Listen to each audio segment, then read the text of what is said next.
1. I worked in a train museum for the last 3 summers. We have 3 buildings. The first 2 are original. The main building is the station house, the second is the freight shed, and the third building is a recreation of the roundhouse, but has an original 1881 second-class train car in it. The first building has 2 floors, the freight shed has 2, but only one is for tourists. The bottom floor is the vault, and is employees only, as it contains books that are actively falling apart and only touched to be transcribed. The third has 1 floor. So anyways, story number 1 is entitled Mom, who thinks rules only apply to children. She came in with her cute little boy, who was practically jumping with joy. I'd say he was around 5 years old. They went into the display room, which has models of our old trains, which are luckily behind glass. Then they went into what we call the station master room. It has typewriters, telegraphs, phones, stamps, etc. Within minutes I hear the clicking of typewriter keys, and a kid voice shout, "Mummy, the sign says no touching." And a grown woman replied, "That's only for kids."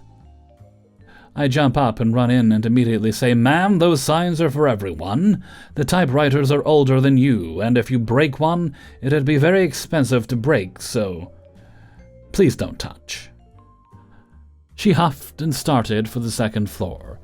My coworker was manning the front desk, so I followed them upstairs, telling them if they had any questions, I would happily answer them. Upstairs, she proceeds to attempt to grab a bell, pick up the taxidermy seagull, attempted to put on a conductor's hat. At all points I reminded her of the rule. She left without a tour of the other 2 buildings, and then left a 2-star review calling me pushy and rude. Story number 2 is an entitled man who thinks he knows art. The next story takes place during a hot summer. We have many oil paintings in the station, and sometimes during the summer they can be transferred to the vault, as the artists used loose leaf to paint them, and during the summer they might melt or fall apart. So we had some upstairs, which I was regularly monitoring, and if they seemed to be sweating or warm to the touch, they came off the wall and to the vault. Entitled man enters with his family, his wife and 2 teen girls. They asked my co-worker for directions to the historical site before asking me for a tour. I happily agreed, and everything was fine until the station master room, where he immediately started turning the handle on the phone roughly. "Sir, please do not touch the artifacts," I said kindly. He put it down and we headed upstairs. Upstairs, he looked at one of our oil paintings, put his finger on it and started to drag. I yelled, "Sir, remove your hand at once. That is a priceless oil painting." He removed his finger, the painting was luckily fine, and looked at me. "Little girl, I'm an artist. I know what I'm doing." I smiled and replied, "And I am a museum technician. I know what I'm doing. So please do not touch the paintings or you'll be forced to leave. And should there be any damage, we will have to call the police." He huffed and was okay in the main building. In the second building, he asked if he could buy one of the weights off our old bag-weighing machinery. When I said no, he stormed out and went to the car. His wife gave me $10 as an apology, and left with their girls. They did not make it to the third building. Story number 3. No, I will not let your toddler eat lead paint chips. We had what I thought was a lovely family, a mom, a dad, 3 kids, a teen, a 5-year-old, and a toddler. They went through the first and second buildings just fine. Everything was happy-go-lucky. Then we got to the third building, this large 1881 train car. This car is in such good shape that we can take people inside, and so I did. We went inside. I showed them the seat changing. Their toddler was sitting happy in one of the seats. Then I notice him picking paint. I run over and pull his hands away, taking the paint away. He started crying. "Oh, it's fine. He just likes to eat paint," Mom said, laughing. I stared at her, horrified for a second. "Ma'am, while we have repainted this car, we just painted over dangerous layers of lead paint, as they were unsafe to remove." "It's fine to be in this car, but it's not safe to eat the paint chips," I explained. She scoffed. "No one uses lead paint anymore." Again, I looked at her dumbfounded. "Yes, ma'am, I know, but this car is from 1881. Was repainted many times until it stopped activity in 1965. There are layers of lead paint, and even if they were peeled off, it's soaked into the wood. I'm going to have to ask you to leave the car." I told her. She huffed, picked up her toddler, and left the building entirely. The father gave me an apology and left. Now my tour included the phrase, "Don't eat the paint chips," when we were in the car. 2.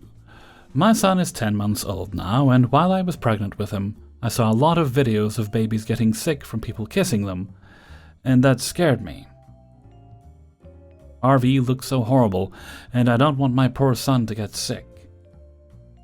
I spoke with my fiancé about it, and we both agreed we're setting boundaries when it comes to our son. Absolutely no kissing our son. My father-in-law is a monster-in-law. He has always hated me and isn't happy his son is with me. We went out to dinner last night with my father-in-law and his partner. I said hello, and they both ignored me and just grabbed my son from my fiancé's arms. I wasn't happy about that, but I said nothing. We sat down, and my son was playing with his grandfather, and he handed my son a fork to play with. Now, my son is at the stage where everything he touches he puts in his mouth because he's teething, or he pokes himself with the object he's holding. Any sane person would know it's not right to hand a baby a fork. I cautioned him, and he wasn't happy, but said nothing. Next, he took off his wristwatch and gave it to my son to play with. My fiancé and I told him no, because my son would put it in his mouth, and honestly, I don't want my son eating or sucking on a sweaty wristwatch. Father-in-law didn't like that either. After that, he started kissing and biting or sucking on my son's fingers, and my fiancé and I told him, "No, please. He will stick his hands in his mouth, and that's not good. Mouths carry a lot of germs, and please don't do that. If you must kiss him, since you won't listen to us, kiss his forehead." I guess that was too much for him, because he made a scene in the restaurant. He yelled and slammed his fists on the table, scaring my son. Then he stood up and left. His partner ran after him. He called everyone and told them his son had changed towards him because of me and does everything I tell him to do. Everyone is telling me and my fiancé to go apologize to him, and I don't think we did anything wrong. I cannot really express just how much this man hates me. When my son was born, he came to the hospital to see his grandson and didn't come up to the ICU to see how I was faring. I had a lot of complications and almost died having his grandson, but he doesn't care if I live or die. I've been up all night thinking, and I wanted to ask if maybe we were wrong for setting boundaries. Please let me know. Thank you.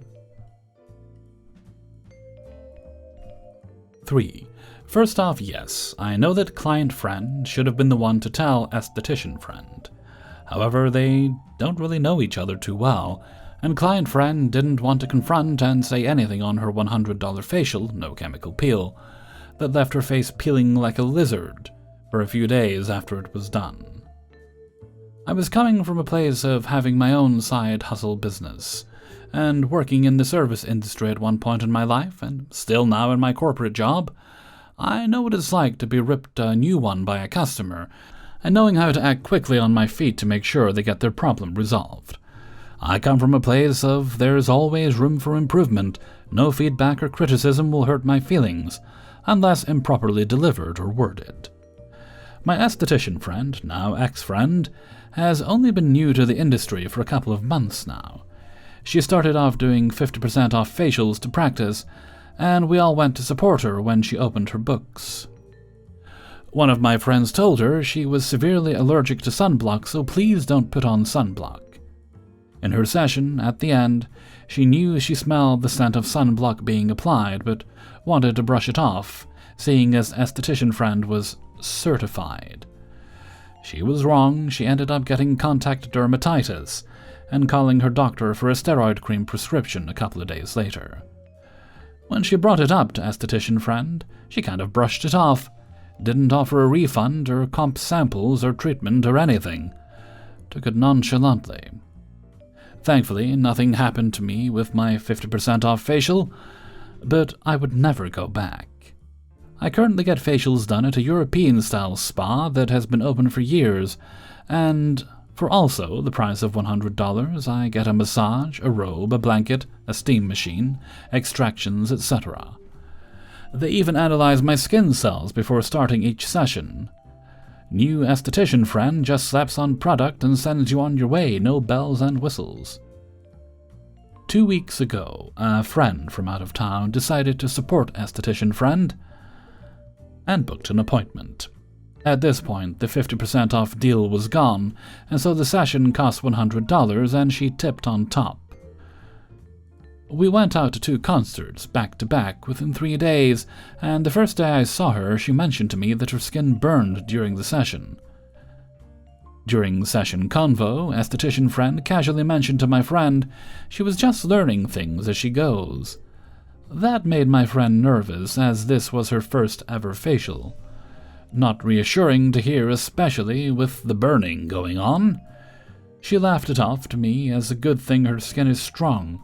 2 days after that, we went out again, and her skin started peeling, and I could tell she was self-conscious but trying to play it off.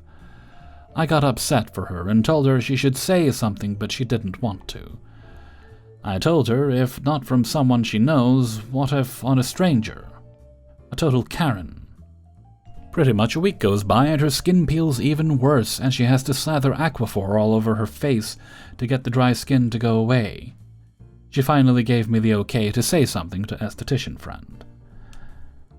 After a week had passed, and nothing has been done, I decided to reach out and speak up for my friend. I sent her a picture of my friend's face, at its worst, and told her, "Hi, I hope you've been well. I just wanted to reach out and let you know that my friend ended up having a pretty bad reaction to your facial service when she was in town last week. I'm not writing this to come at you or anything, but I just thought you should be aware that she had an adverse effect and she regretted getting it done in the first place. I would hope that it's better that you hear it from people you know versus a stranger who could sue you, because she let me know it didn't feel reassuring to hear you tell her that you were learning along the way. Just thought I'd give you the FYI. Sorry to bring it up myself, I just wanted to make sure you got feedback, because she didn't want to say anything, and I wouldn't want a stranger to go off on you in a worse way. I apologize if it upset you, and if it came off too harsh initially. I meant to come from a place of I genuinely want you to succeed and keep growing, and to kill it in the game. To cut to the chase, she got pissed. 1. The service was 11 days ago, my bad, yes, but I figured better the truth than not from a friend instead of a Karen. 2. Friend should have told her and not me, but my friend didn't want to say anything because she had the feeling that esthetician friend was not going to do anything to fix it. 3. Came at me saying I'm not licensed, certified, educated, etc., so I don't have any credibility to speak on the matter. She had clients react such as before and put them on care plans. 4. I violated HIPAA, even though my friend told me herself about her experience. And we can't sue her, she signed a waiver before the appointment. We didn't even say we were gonna sue her. Long story short now, she unfollowed me on all social media, and I offered to hash things out over a phone call. And she's still not offered my friend any kind of refund, any comp, return service, any products to be mailed to make up for the face. 4. Hello all. A short background. I live in South Africa, and I was born completely blind. So I was taught at school how to use a white cane. After school, I decided to get a guide dog instead of using the cane. Not that I am ashamed of a white cane, but I am a dog person. After I finished school, I traveled from my hometown to Johannesburg in the north of South Africa. If you are disabled, in my case blind, you come across very funny or annoying reactions when normal people meet you for the first time. I say normal in quotes for obvious reasons. Example, I would go to a restaurant and the waitress would ask the sighted person with me, "What would you like to drink or eat?" They don't address me directly. At this point, I would calmly tell the waitress that she could talk to me directly. I am not rude though, I just stay calm. Normally it works. Normally. Now, to the story with the idiot. As I mentioned, I went for guide dog training in 2000. Training those days lasted 3 weeks. The training is very intense, but very nice. I got my first guide dog, an adorable boy called Rabbit. Bless his soul. One hot summer afternoon, my trainer and I were walking with Rabbit in the street. As we stood still for a moment, a lady approached the trainer and spoke in a whisper. "Hi, I'm from London, and I'm a tourist. May I ask him something?" The trainer replied, "Sure, go ahead." The lady turned to me and, to my surprise, grabbed my left ear in a firm grip. She bent lower and shouted in my ear with her Cockney accent, and a breath carrying the smell of a mixture of coffee and garlic. "What's your name, darling?" That shrill voice almost destroyed my eardrums. I was stunned for a moment, but I composed myself and calmly replied, "Nice to meet you, ma'am," and I gave her my name. I thought my calmness would make her relax, but damn, was I wrong. She grabbed my left ear again, and in her banshee voice she shrieked, "May I say hi to your dog? What's his name, darling?" At this point I got angry and raised my voice just a bit. "Ma'am, I am more than willing to have a conversation with you, but please leave my ear and speak normally. I'm just blind, not deaf or stupid." "Okay," I thought, "now we can have a nice conversation." Damn, was I wrong again. She gasped and said, "Oh my fuck," and stormed away. The trainer and I just stood there and wondered what just happened. I had a throbbing headache due to her screaming in my ear at the top of her voice.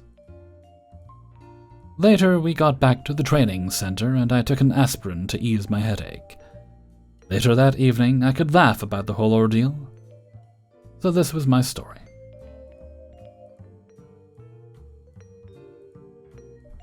5. I just had the following conversation with a clerk from a pharmacy I was a customer of for many years but have not used recently.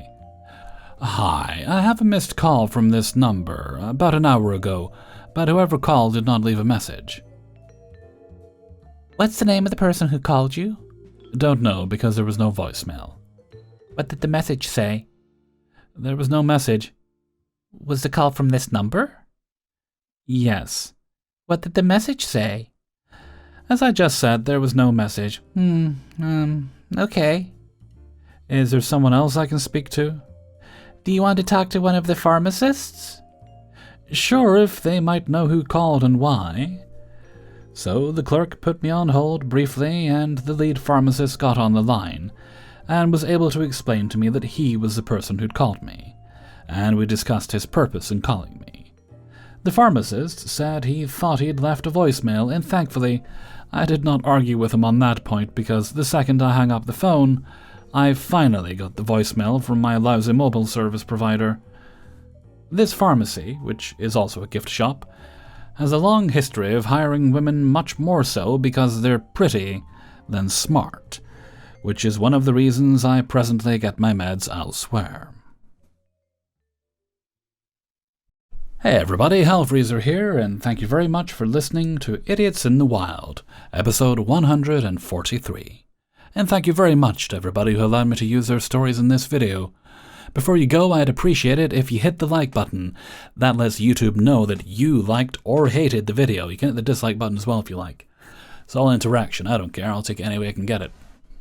That sounded wrong, but it's true. Right, let's see. Oh yes, if you'd like to get the videos a little bit early, then you can support me through my Patreon, which is linked in the description. And as we're coming up to Christmas now, you can get yourself some nifty Hellfreezer merchandise on the Teespring store, which is also linked in the description. And you can make donations during streams and videos like this one, if you'd like support on a more one-time basis instead of committing to a monthly thing, or if you just don't want Hellfreezer merchandise, which I don't know why, it's awesome. I mean, I designed most of it, so my opinion may not be the most reliable. And while you don't have to do any of this, I do appreciate it, and is very, very helpful to me. Helps me pay bills and things, which is, well, I don't like paying the bills, but they gotta be paid, you know? It's just something you gotta do. You gotta do what you gotta do. Okay, I don't think there's any other business today, so let's move right along to Hellfreezer's question of the day. And today's question is: what is your favorite fairy tale that even as an adult, it still makes you smile whenever you hear it or think about it? I'm going to be kind of boring here and say Snow White, because I know what happens to the Queen in the original. Well, say the original, we'll say the Grimm one, which obviously wasn't the earliest version of the story. That's mine, so why don't you let me know what yours are in a comment below. And with that, I'm going to head off for now. So until next time, thank you very much for listening, and take very good care of yourselves.